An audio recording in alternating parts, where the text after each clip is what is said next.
Welcome back to Neutrality Studies, everybody. Today, for the first time, with Dr. Vladimir Brovkin, a Russian born American historian and former associate professor at Harvard University, and the author of several books, his latest one being Russia in Search of Its Identity, From Vladimir Lenin to Vladimir Putin. He's also the host of a very insightful YouTube channel called History and Politics with Dr. Brovkin. Vladimir, welcome.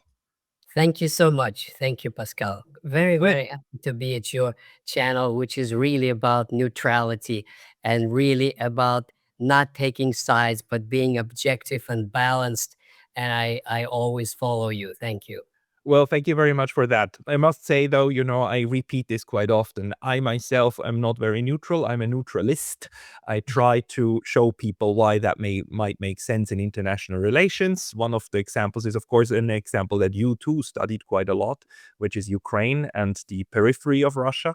But I would like to hear your analysis today because you're one of the voices actually who gives also a very insightful analysis, being yourself from Russia, but now still living in the West. Um, where are we at in the West's relationship with Russia? Well, it's a very difficult question because it's easy to say it's bad. Well, everybody knows it's bad and it may get worse. However, why I'm reluctant to say it's bad is because the people of Europe don't have any hate to Russia. And I live in Europe, I live in France. Yes, people do, you know, feel worried and upset about the current war, and many of them sympathize with Ukrainians. Well, I do too. I mean, hey, I have nothing against Ukrainians. It's not a question of being for Ukrainians or not. Any war, any casualties are a matter of regret. But the people in Europe, they don't have a hatred to Russia, as some of the leaders of European Union do, and they do not have this kind of a condescending, these Russians are subhuman attitude. That they don't. About that, let me just comment. I gave a lecture in Germany, and I studied in Germany, and I speak Germany, and I have German friends, so I know Germany quite well. I've been to every every corner of Germany, and I don't think there is any hatred to Russia among the Germans.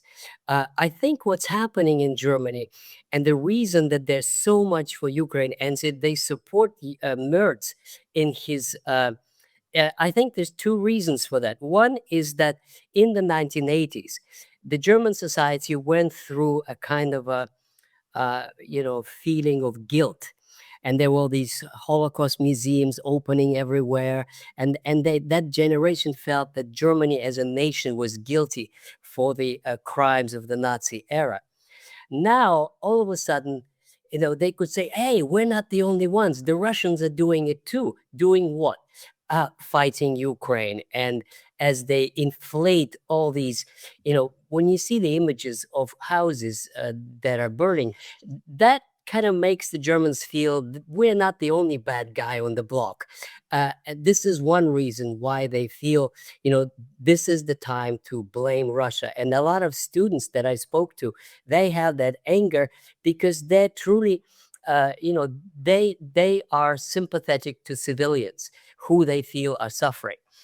On the other hand, I think there is a kind of a German imperialist tradition where the Germans, for example, say, we won World War One, at least on the Eastern Front. We showed then the Russians the kind of a German pride that they're not only the losers of World War Two. And now Ukraine is doing what we say. So in that sense, a kind of a reaffirmation of German might. And this for a certain generation, or the older one, when Merz says we're going to restore German might, that sounds kind of appealing. And in that sense, this is why there is some support for his policies of supporting Ukraine, but not for war in Russia. Absolutely not. And of course, the figures of 40% or 30% in as many lands for AfD, the alternative for Germany, it shows that the German society is not, gearing up to fight Russia. In fact, I am convinced that if a serious crisis occurred, the German government would fall. The German people are not going to allow any kind of a fight with Russia. I think it's impossible. So this is the same thing in France. I live in France. I know the French people. I communicate with they. They are not happy about Putin. They're not happy about the war. But this is a far cry from fighting Russia. That's just absurd. It wouldn't occur to the minds of most Frenchmen. Hey, just a very quick note, the best way to support this channel is by signing up for my free Substack. You can also help with a paid subscription there, or you can get some of our new merch on neutralitystudies.com. Links below. See you there. I'm quite glad to hear that from you, because most people I talk to are much less optimistic. But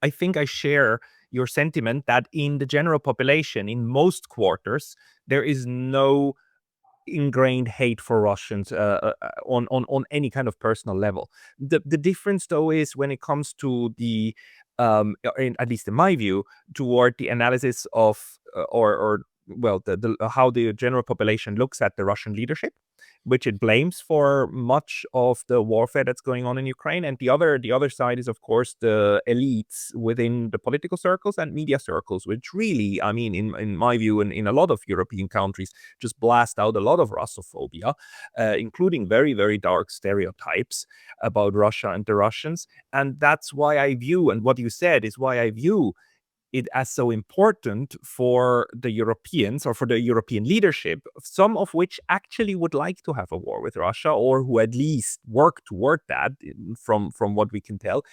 That's why it's so important that the first strike, the strike against NATO, the direct strike, comes from Russia. So I view a lot of what they're doing as provoking Russia into the next phase of this already European war. But how are you viewing this current escalation? Because, strikes against the Russian heartland, strikes against Moscow, right, with drones and whatnot manufactured in Europe, would have been unthinkable in the Cold War.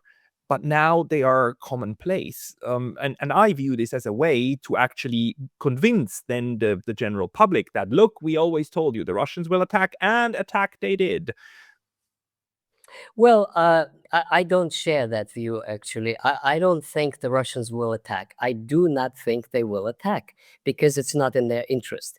And I already expressed it several times. The Putin understands Germany and Europe very well. He speaks German, he worked in Germany, and he has friends in Germany. He refers to them all the time. What I think Putin's grand plan is, and we shall see if it works or not, is that the nationalist or right wing, or whatever you want to call them, parties, or Eurosceptic parties, are on the rise in Europe. And this you could see very easily just by Googling, the success of AfD in Germany. And that means, the total unpopularity of Merz, and the, free fall of German economy, and the migration crisis. And the very simple fact that, the AfD says we're not going to be just friends with Russia. All we want is normal relations and buy Russian gas because we need it. And it's absurd to deny it just because we don't like what they do. We don't like many things that people do, but that doesn't mean we cannot have normal trade relations with them. So this is why, I think Putin, and I agree with him, I think he's right in kind of a long-term strategy, is that the Russia haters would lose in elections.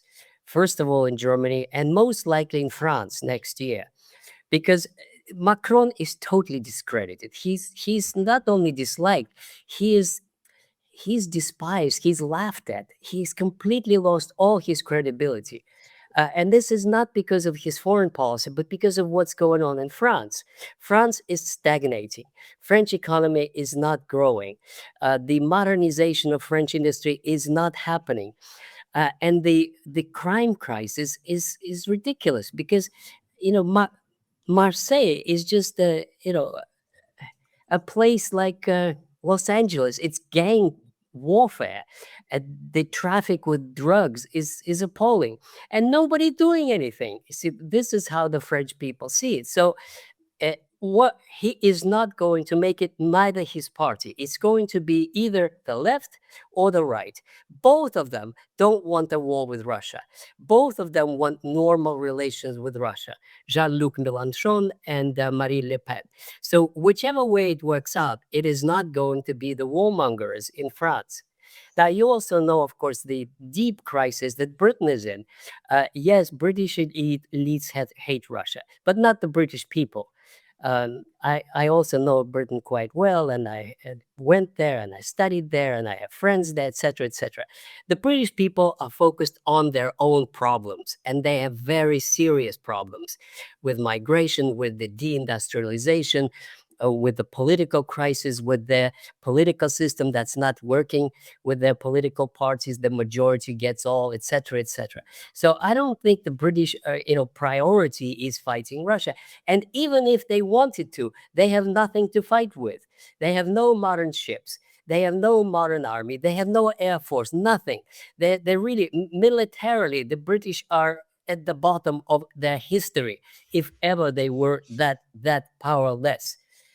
So in that sense, I think that the European relations with Russia are very, very bad, but they may improve within a few years if the war stops. Whichever way, either by Russian victory or by a compromise and a settlement acceptable to Russia. So I'm not worried about that at all. Actually, the relations with the United States, I think, are much more dangerous than with Europe, because in the United States, the Republican Party, all of the Democratic Party hate Russia. The elites hate Russia. The Jewish elites hate Russia, and a lot of war hawks in the Republican Party hate Russia. And hate Russia in a sense that they feel we're number one, we can do anything. Trump keeps repeating they're the strongest power. They're not the strongest power anymore, but they keep, deceiving themselves that they are. The strongest military power on earth is China. And after that is Russia. And only after that, the United States. But the Chinese are sitting quietly and they don't show what they have. The only time they show it is at their military parade. The kind of high tech they have is unbelievable.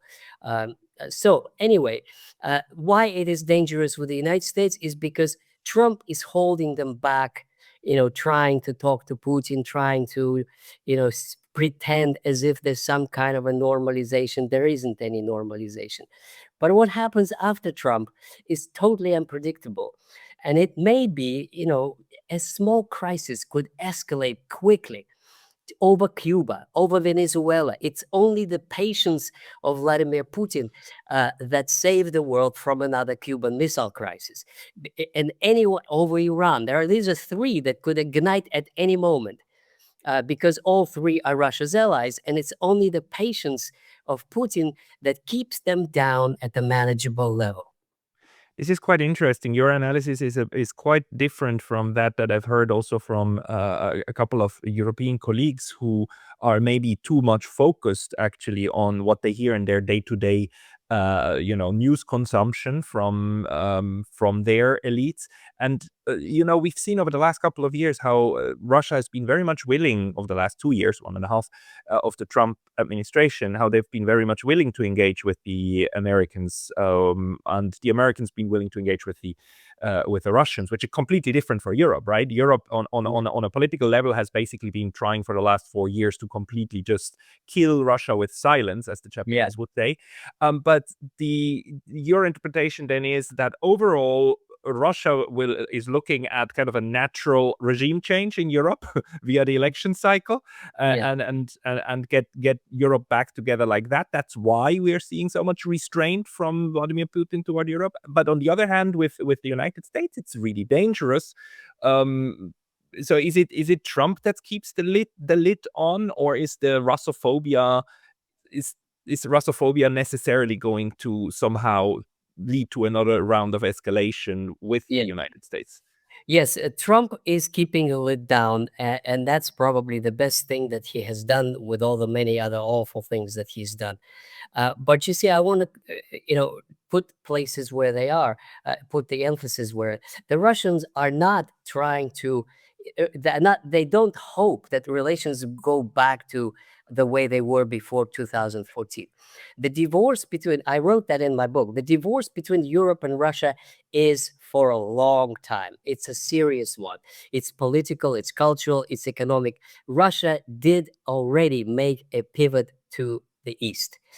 So the very, very close relations with China, and Putin is maintaining this incredible balancing act with India and with Indonesia and ASEAN countries, great relations with just about all of them in Southeast Asia. So economically, Russia has turned away from Europe, but it doesn't want to fight Europe. And it doesn't want to be friends with Europe. And this is another thing. Speaking of society, Russian society is very, very anti-European now and anti-German, much, much more than Putin is, because they are told by the Russian media that all these missiles and all these drones are made in Europe. So they perceive it that the Ukrainians are just the tools in the European war on Russia. So in that sense, to Americans, they don't have any particularly hostile feelings because, it's like a rival power that is just as a superpower, and they, do get inimical once in a while.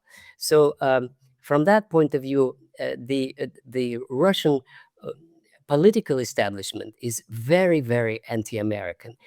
You could see it in all talk shows and the media, that you can never trust America. And America is an imperialist. America is warmongering. So it is just Putin, actually, the only one. You look at what Medvedev is saying and what the Gerasimov is saying very seldom, and just about anybody else. It's very, very distrustful of America, and from that point of view, this is a much more dangerous relationship long term. But I also belong to the people who doesn't trust the West in general, the political West, as Richard Sakwa calls it, and more generally the United States. Because if I look at it from a Russian perspective, there's just time and time again they broke their agreements, not an inch to the east, the whole NATO thing, the Minsk Accords, the way that Istanbul 2022 was sabotaged, the revelations by Merkel and Hollande about how Minsk was always supposed to just to buy them time, although we might qualify that a little bit as also retroactively like justifying their own actions. Um, and we see it with Iran, right? Of how the United States keeps breaking the agreements it makes and keeps making agreements in order to break them and in order to lull the other one into complacency and then strike at the right moment. So there's this pattern, and Vladimir Putin has been there now for since 1999, right? First person to call after 9/11 George Bush Jr. and tell him, look, we're with you. But then all of that didn't help. All of that led to this escalation where we are today. How do you think, or in your analysis, how does that experience shape Russian decision making? Well, one thing also we have to keep in mind that Russia is changing dramatically and very quickly. Uh, and, Putin has been in power from 1999. And so we think, well, it's just 25 years. That Russia is a different country, not just from 1999, but from 2014. And that is important because in 2014, when people in Donbass, blame Putin, why didn't you take it all in 2014? Why didn't you liberate Donbass then? Uh, the answer he would provide, but cannot provide publicly, is that Russia couldn't. Russia could not face militarily any West or even armed Ukraine at that time. Russia now it can. Russia now can take on the entire NATO, I think, and win. This is how powerful Russia is, and people don't really understand how powerful Russia is, even without nuclear. This is why when I hear all these talk about nuclear, I laugh because Russia doesn't need nuclear. Russia can, with conventional weapons, win entire NATO now, even including the United States. Because here's the point. Um, Russia is very big, and to destroy Russia's industrial capacity is just about very difficult, if not impossible, because you would need to, if it's not nuclear, you would have to have a whole lot of bombs and storm shadows and others, and then there are the S-400 that would intercept them, and then this spread over huge territory. That Europe is much more compact, much more compact, and so to destroy, military potential of Germany is actually quite easy because it's all pretty much concentrated in a relatively small geographic area. So, in that sense, I think that they're playing with fire. But I am convinced as long as Putin is in power, there will not be any military confrontation with the West because the Russians think, and I think correctly, that time is working for them. Uh, with all the time that's going by, Russia is becoming stronger, Ukraine is becoming weaker, the budgets of European countries are stagnating, and therefore they're just wasting their billions on a cause that cannot be won. And in that sense, he's not in any hurry.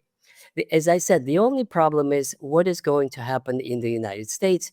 It a lot depends whether Trump wins or loses November elections. If he loses, he's a lame duck president, but he's still president. So all the Democrats could do is just sabotage his initiatives, but they cannot do their own policy. Suppose they vote another 100 billion to Ukraine. Well, he can veto it, and that's it. There's no way they can override it.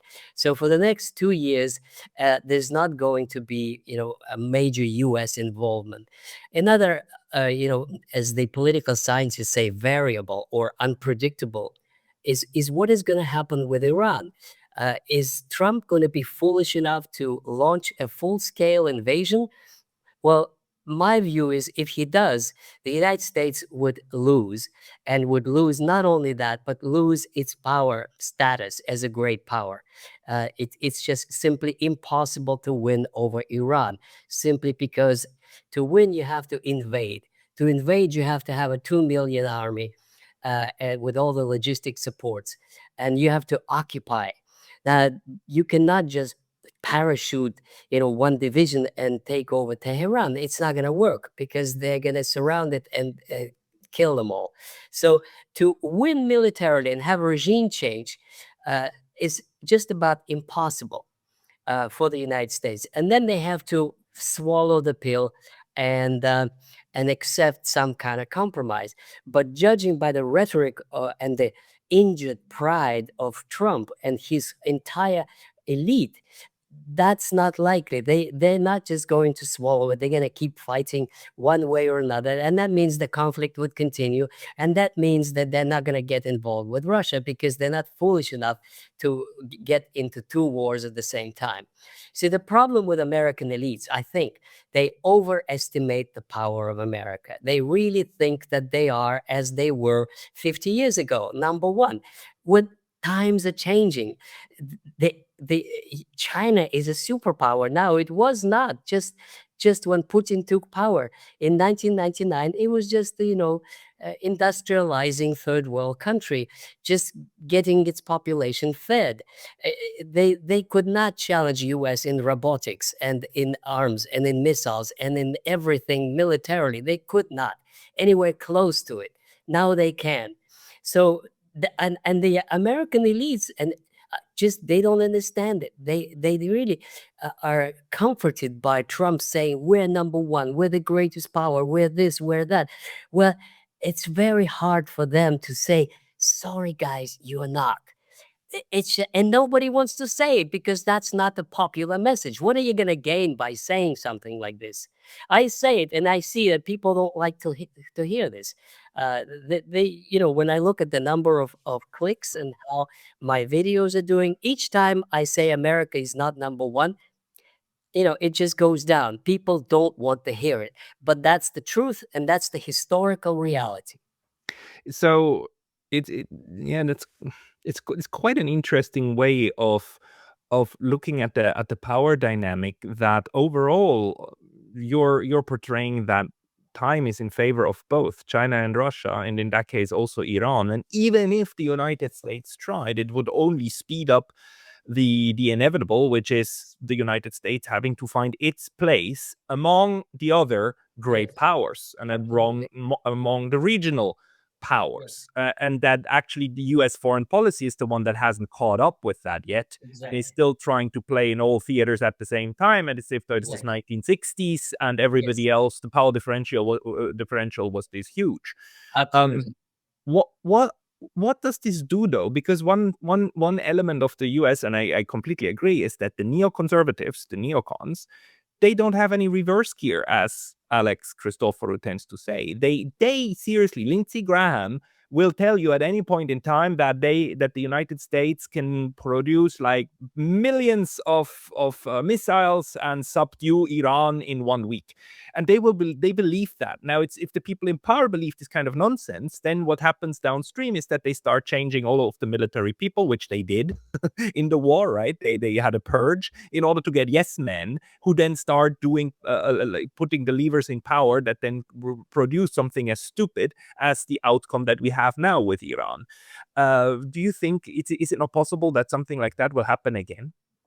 Well, yes, Lindsey Graham and others, and there are many, many others who live in this dream world that America is still number one, and Trump keeps repeating it for popularity. But there are military professionals in America, in Pentagon, and when I was a Harvard professor, I was always invited to all kinds of conferences, including with CIA analysts.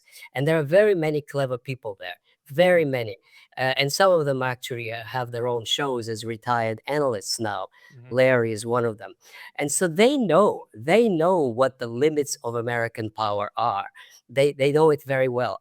Moreover, it all depends which way it's going to go. It seems like if we want to talk about American politics, it seems that if the uh, J.D. Vance's wing of the Republican Party wins, it would be good because it would not be belligerent, because their position is America first and no foreign wars. So this would be a kind of a position that America has to look inward, and there's plenty of things to improve in America in terms of its infrastructure decaying, bridges and the rails and all kinds of things, and standard of living and the poverty and so on. So if they win, this would be a different kind of America that would be more ready to accept its partnership with China and Russia. And I call it, in the video I did in January 2026, I call it the three kings theory, in that US, Russia, and China, cooperatively manage the world, realizing that their responsibility is for peace. And then they compete in various other ways, but without military confrontation, which would be ruled as impossible for the sake of the world, for the sake of our planet Earth. Now, if that happens, then we're okay. If Rubio, gets, and these war hawks who hate Russia, hate China, hate communists, hate Cuba, hate Venezuela, it's just based on blind hatred. Uh, uh, and this Kagan and these Jews who cannot forget pogroms from 120 years ago, and this is when I did a video which was very popular. It says why American elites hate Russia, and many comments people to me wrote is that it's because the Jewish lobby, the pro-Israeli lobby, inherently hate Russia because they've been told by their parents and by their grandparents that they left Russia because of the pogroms. So now this kind of hatred is back. Now, one could remind them, of course, that the Russians suffered from some of the haters too. The Cheka was mostly made of Jews, and that the Jews were very, very well off in the Soviet Union. They had all the rights, and they were They many of them served in Stalin administration and so on and so forth. So that's a difficult and different subject. But what I'm trying to say is that the politics in the United States is unpredictable. One way may win, the other may win, or if the Republican Party splits, then the Democrats may win in the next presidential cycle. And that is also not clear which kind of Democrats, the leftists, the socialist types, or the super conservative hawks like Biden. So US politics is quite interesting because it is still unpredictable. There's still many different ways it can go in the next 2 years. And it is for this reason, I think, that that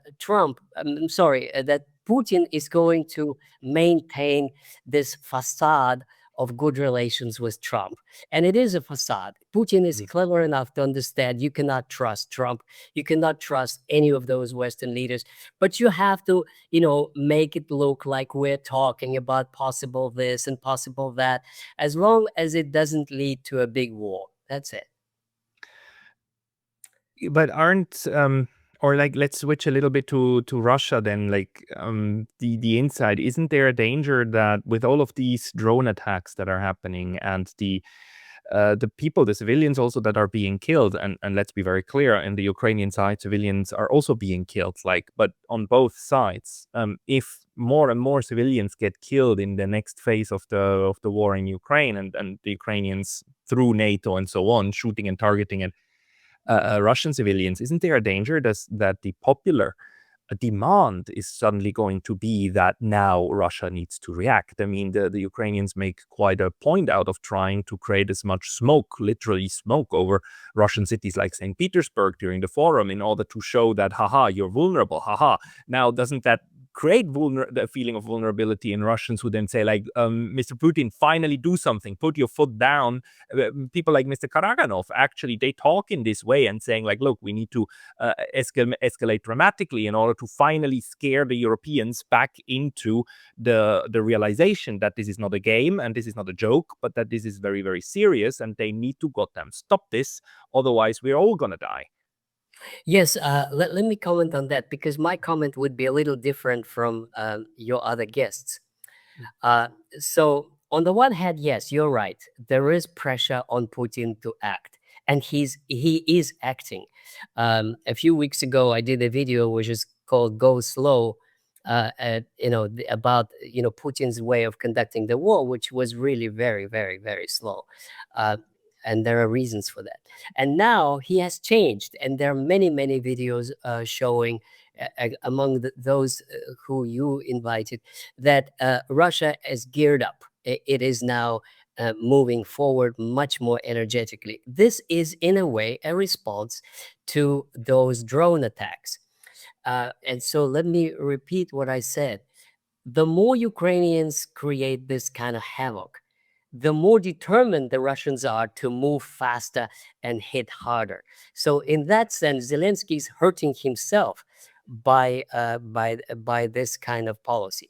Now, what my view is different, and I want to emphasize this for your audience, is that the Russians are not going to be scared by 5 people killed here, 10 people killed there.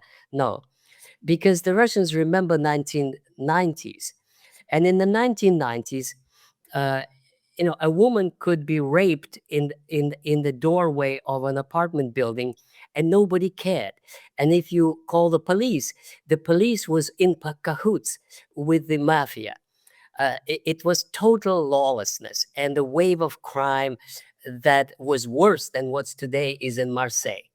So the Russians are not scared by, a missile flying and hitting an apartment building, one of a million buildings in Moscow. That is, good photo for Putin, for Zelensky, but it doesn't really add up too much. The burning storage facilities That hurts. Yes, it does. And they're taking urgent matters now, how to protect those. And there are all kinds of things they do. They have begun doing that. There will be local brigades that would be, on patrol day and night, and they would be defending those with cheaper missiles and machine guns and all kinds of other things to protect them from drones. And there are many, many other programs now the Russians are feverishly working on to defend from drone attacks. However, this any of those drone attacks, even multiplied by 1,000, is not going to change the course of war. And this is why it is laughable when a British press says, "Oh, they hit a storage facility in Kuibyshev, or I don't know, in Voronezh. Now the Ukrainians are winning the war." That's absurd. It is simply absurd. Moreover, each of those who say Russia is weak because it cannot protect orange facilities, let me just remind you that if today, the Russians just sent one of their drones to hit a storage facility in Berlin, I guarantee to you it would fly and nobody would notice, and it would hit that storage facility and it would be in flames, because none of the European countries are prepared to defend their critical infrastructure from low flying toy airplanes that can ignite a storage facility with a match. That's all you need. So this is all such nonsense. When they say Ukraine is strong because they can ignite a storage facility of oil, anybody can. All you need to do is throw a match on top of it. That's it, and it's gonna burn. So that's why I think that the Russian society is pressing Putin to advance faster, and that's what they're doing. The calculations are by military specialists, and I'm not, that it would take them 2 or 3 months to take Kramatorsk and Slavyansk and clear the rest of Donbass. That would be huge because these are fortified towns with concrete bunkers that have been built over 10 years. So the big question is actually what happens next. And there's a lot. One thing that is clear, and I agree with Karpivnik on that, the Russians are going to continue advance. Putin said as much the day before yesterday. They're going to continue advance all of Novorossiya. Now, but he never actually, interestingly enough, he never specified where does Novorossiya end. Now, if you look at historical maps, if you just put in Google Maps Novorossiya, it would show to you the historical perception of what Novorossiya was. And that is very clearly, this is including Odessa, Nikolaev provinces, Dnipropetrovsk, and Kharkov. That's it. Now, some of the maps show Poltava and Sumy as well, historically speaking. But Poltava is actually, historically speaking, is Ukraine. But it's kind of a mixed Russian-Ukrainian language that they speak there. It's not like full Ukraine as around Zhytomyr or Vinnytsia, for example, central Ukraine. So one can draw the borders of what is historically Russian Novorossiya. Let me just comment on this, that one of my books was about Russian Civil War. But in fact, most of Russian Civil War in the south was on the territory of today's Ukraine.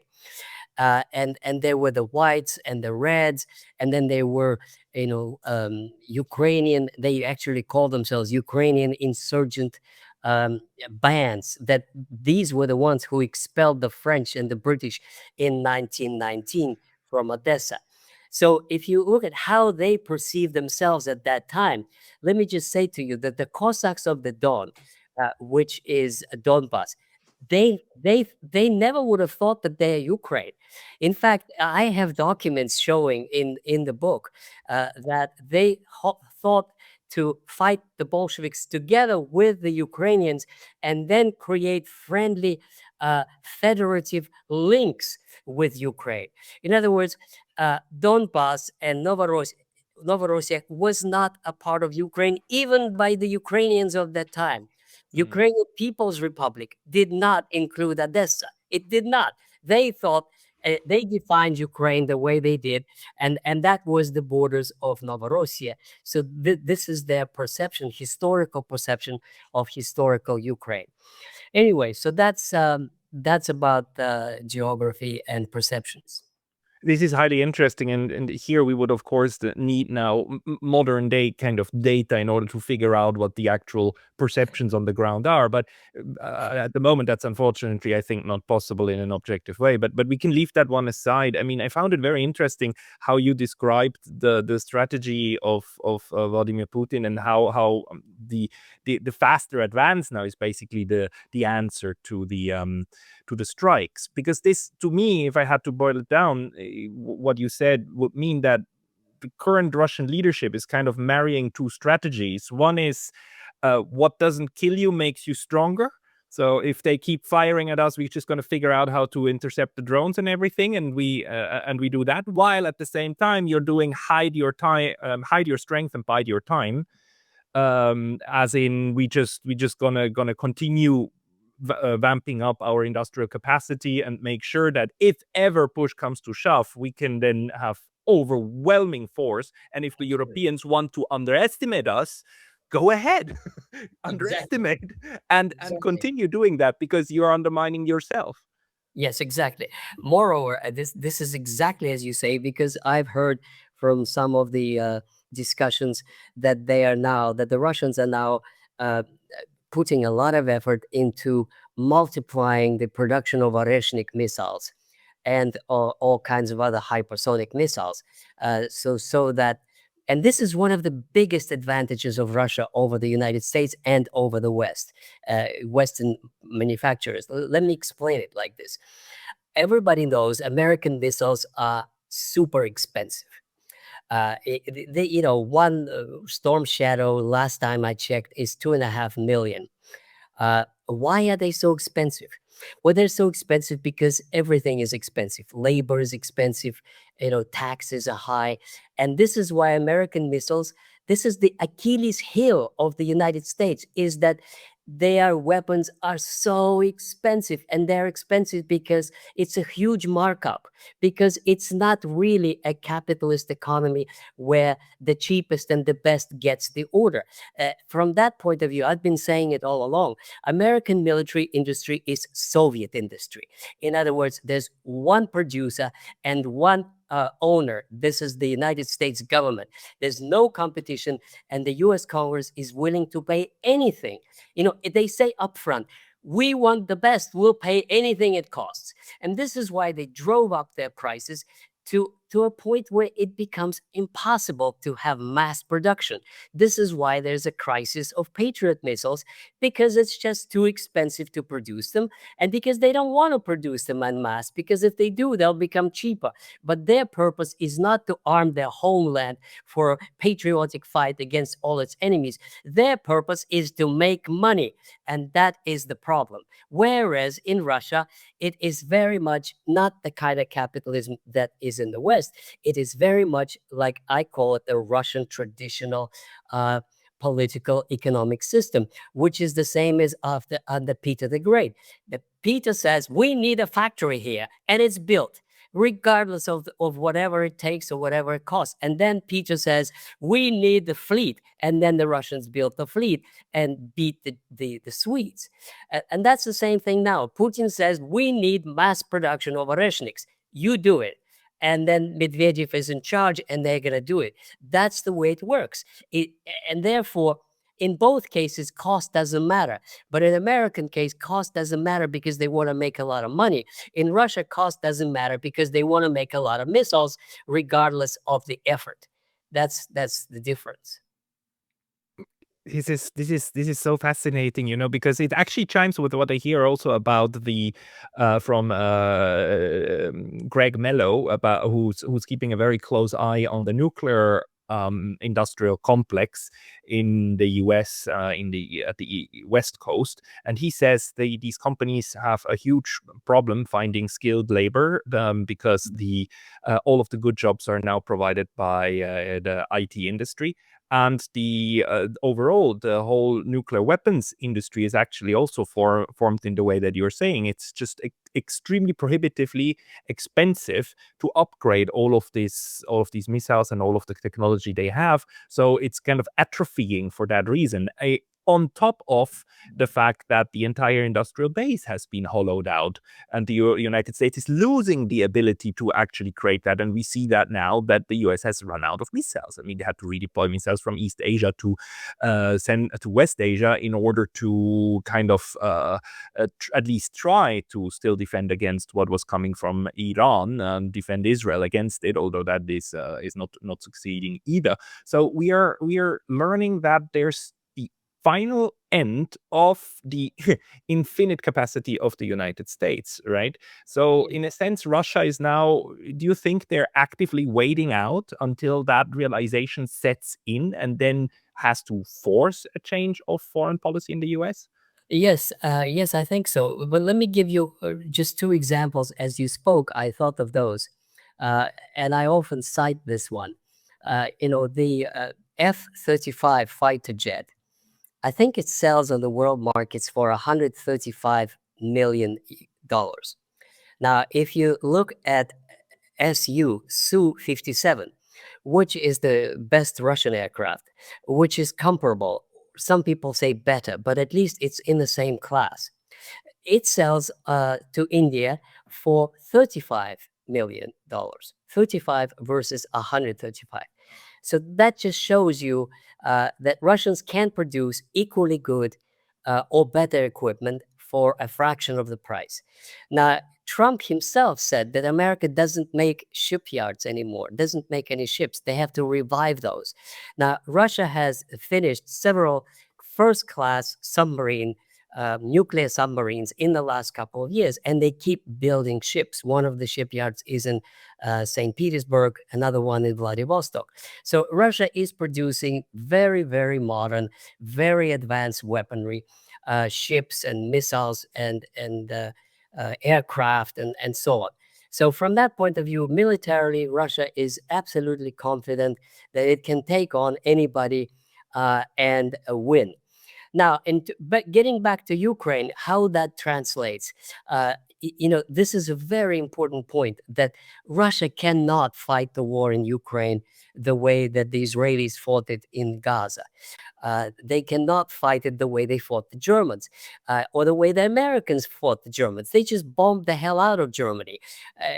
Every time you travel in Germany, I'm sure you know that, there are pictures in the city hall of what Germany looked like in 1945.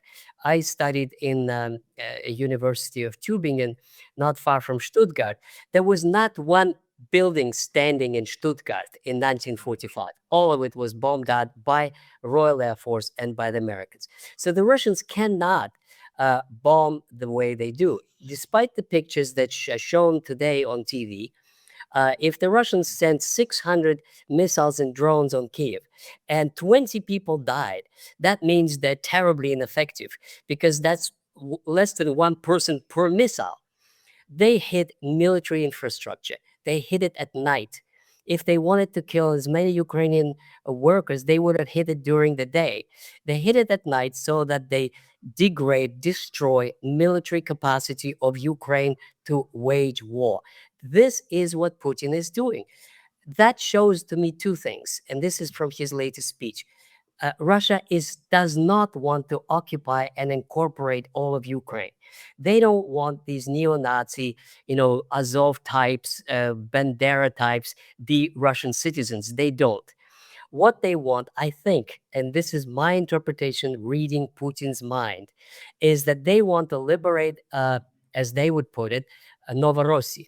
That is from Odessa, bordering on Ukraine and on Romania and Moldova, and all the way to the north, minimum Kharkov, but possibly Poltava and Sumy. The rest of it would be Ukraine, but the kind of Ukraine that would be Well, kind of like a Russian protectorate.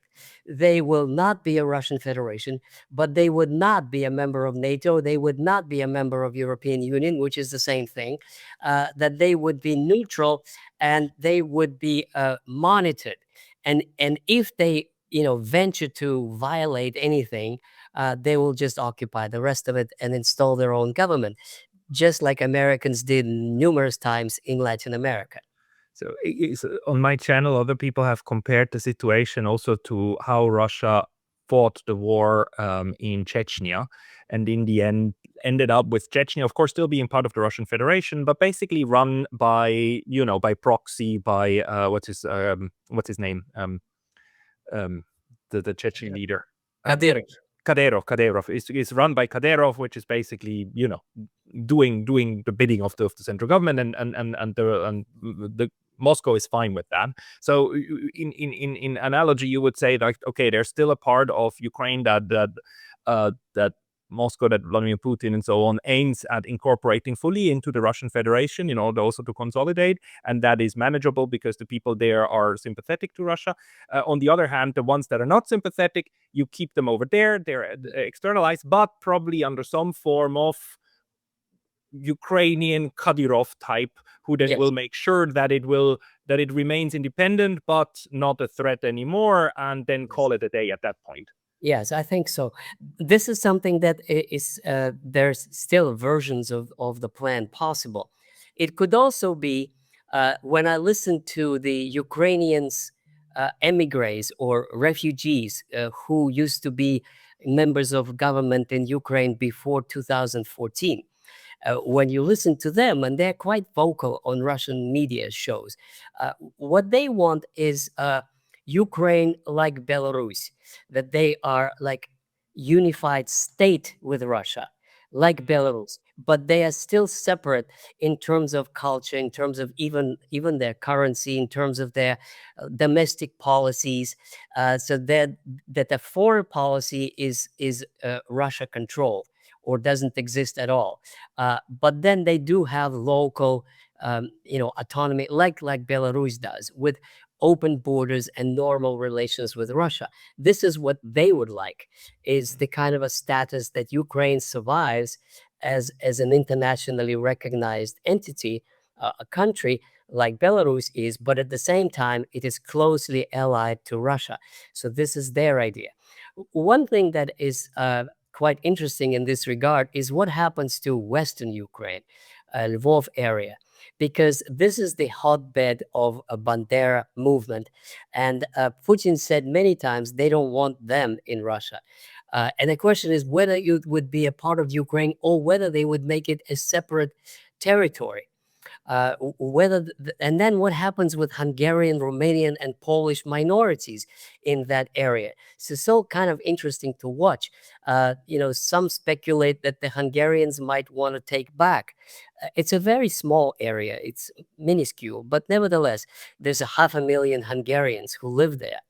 And in Chernovtsi, it used to belong to Romania. So this is interesting how they're going to what is going to happen in that area. Is certainly not a part of the Russian Federation, but whether they're going to carve it up or make a separate state out of it, I don't know. But all of this talk, let me emphasize, Pascal, Russia is going to win this war. It's just a matter of what form it would be afterwards. And in relations to different parts of Ukraine and in relations to the Europeans. It's quite interesting because for the longest time I've been wondering what would winning the war look like for Russia, because the European idea that Russia wants to absorb all of Ukraine is ridiculous and absolutely stupid. It would be a stupid thing to do, but what you just laid out might, from a strategic point of view from Russia, actually maybe make sense, because whatever is left of Western Ukraine then is going to be in a really hard place, because we're seeing right now in the relationship with Poland that with the Europeans, they're also not going to be like, it's not going to be lovey-dovey. The Poles, they actually observe what the Banderites are doing, right? And they're not very happy about it either, even if the entirety of rest of Europe tries to pretend that nothing is happening and let's just close our eyes. I mean, even you could paint the Nazi symbols all over the government building of Kiev. The Europe would still close its eyes to the fact, but the Poles kind of cannot really ignore this anymore, right? Yeah, right, exactly. Yeah, and you know, I want to cite to you one of the conversations I heard, which is quite interesting. And on the Western shows, nobody ever talked about it. This is why it might be interesting. Speaking about this kind of topic, what happens to Western Ukraine? I heard one Russian proposed an idea to make a deal with Poland that they take over Lvov and the territory that used to belong to Poland before World War II. In exchange, Russia would get a corridor to Kaliningrad. This kind of a proposal, either from the carving it out from the Lithuanian position or Polish or both. But Russia does need a land corridor to Kaliningrad, and it does not want to hold on to Lvov. So this is at least one proposal that I heard that sounded quite interesting. It's just, and this is pure brainstorming, right? Or brainstorming. This is just pure thinking about the world in maps only. But we are back in a moment when this is thinkable, right? That the change of borders, and I usually say that in my European politics classes. The question is not if European borders change. The question is whether they change through force or not. Because it's hard to find a decade in which European borders in Europe don't change in one or the other place. Um, yeah, so how far do you think we are away from a moment when we get to a new settlement? And the Europeans unfailingly, every single time when we do this stupid stuff, like going to war with each other, every single time we end it with conferences. How far are we away from the next big conference, the next 1815 Vienna or wherever it's going to be? What's your prediction? Well, I don't want to do any predictions because it's a matter of variables. It's a matter of how things go, in which direction the wind is blowing. But there are certain things that are constant, that are given, that are axiomatic. One of those things is Russia does not need to conquer European countries. It has more land that it can handle. It has, it's the biggest country on earth with a population that is not growing very well. So they don't need land. What they need is security. And that includes security for Kaliningrad. And from that point of view, a land bridge would be a welcome thing for Russia. It would make things a little easier. When the Baltics are saying, oh, the Russians are going to invade us, they might, but not because of territory. They might because 50% of Latvia are Russian speakers deprived of their rights. So they might. And there may be a situation that would think, well, Latvia, we want to take it back. Or else you restore the citizenship rights and they start dictating their terms. Same thing for Estonia. Uh, the Russian speakers have the status of non-citizens. This is unheard of. This is Europe. This is 21st century. It's worse than colonial rule. I lived in Morocco, and that's how it was. They were, the ruling elite. There was French citizens, and Jews were given French citizenship, but the locals were not. They had different rights. They were locals. They were treated as such. And this is the way the Estonians are treating Russian minority, but they are a majority in Narva. They are a compact majority. So, if Russia wins the war in Ukraine, I wouldn't be totally surprised if they'd say to the Estonians, you either give them citizenship rights or we're moving in. Uh, to liberate them. So there are these kinds of things, but Russia does not need occupation forces. They don't need to go to Berlin. They don't need any of that stuff. They're much, much more focused on making Russia great again, and actually catching up not with America now, but catching up with China, because China is, industrially more advanced than Russia. It is amazing the progress China has made. And this is what the Russians are looking at. Say, oh, if Chinese can build up an automobile industry from scratch, having nothing in 1990, and now conquering the world with their car exports, why can't we? So this is now a totally different dynamics. The Europeans can't understand, and the Americans, this sort of Euro-American Atlantic core, they don't get it that history has moved eastwards. They don't get it. The Chinese are making better cars, better machines, better everything, or at least as good as the Germans and Americans. And that's why the Russians are in this unique position that God gave them. They're on the one foot in Europe with the other foot in Asia. And Asia is becoming more important to them. Moreover, all the natural resources are in Siberia, which means in Asia, and they need time and money to develop it and to make it more livable. Because look, one more thing, if you look at the geography of Russia, there's just one railroad, the one that Vita, a German prime minister of Nicholas II, built. And then there is the bomb that the Soviets built. That's it. Two railroads, this huge Siberia, which is 2 times bigger than the United States, full of resources and oil and everything. So they need a lot of energy and people to move over and to develop Siberia, which is still a sleeping giant. This is absolutely fascinating. I mean, the I have a lot of things, also inappropriate things I could say now about the Europeans, but they just don't get it. I think that actually hits the nail on the head, and that could describe the entire foreign policy of the last couple of decades. And absolutely, if once the decision has already been made, and once the Europeans understand that they're not looking at the head of Russia anymore, looking at them, but at the rear, and the head is already turned toward the east, maybe we will finally get to a point where things become a little bit more reasonable again. And I agree, the future is in the east. Russia is huge. It starts right over here in Vladivostok, just across the pond, and it ends over there, not too far from where you are. So we'll see where it goes. And in the meantime, for people who want to follow your work, of course, I would recommend that they find your YouTube channel. They should find your book. Is there any other place where people can go to find your work? Well, I do. Yes, I have a Substack, and I'm going to actually have it much more than just the current affairs. I'm planning to put a lot of historical articles on Soviet history. I talk on YouTube mostly about current affairs, but I just want to add that where I think my biggest contribution to knowledge is in the Soviet history field. What I discovered in the archives about 1920s. This is my book, Russia After Lenin, and what I discovered about the origins and the reason for Stalin's terror, and it kind of went unnoticed.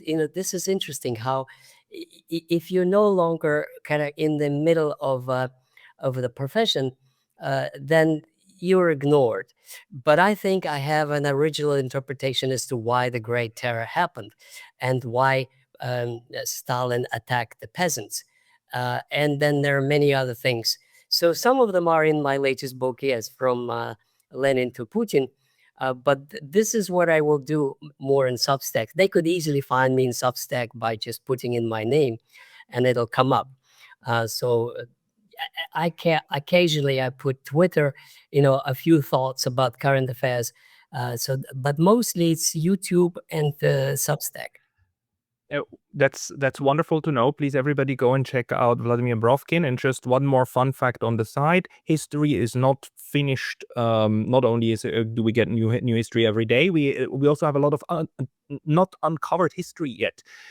It fascinates me, and I'm telling you just because it's really fascinating that the Soviets have had a embassy in Japan the whole time, because they were, of course, neutral until the 9th of August, and nobody ever worked on that. Nobody, not the Russians, nobody outside, nobody knows what the Soviet diplomats did inside Japan between 41 to 45. It's fascinating. So Yes, there's it still a is. lot of work to be done in the archives, and you're the right person to follow also on those. So Vladimir Brovkin, thank you so much for your time today.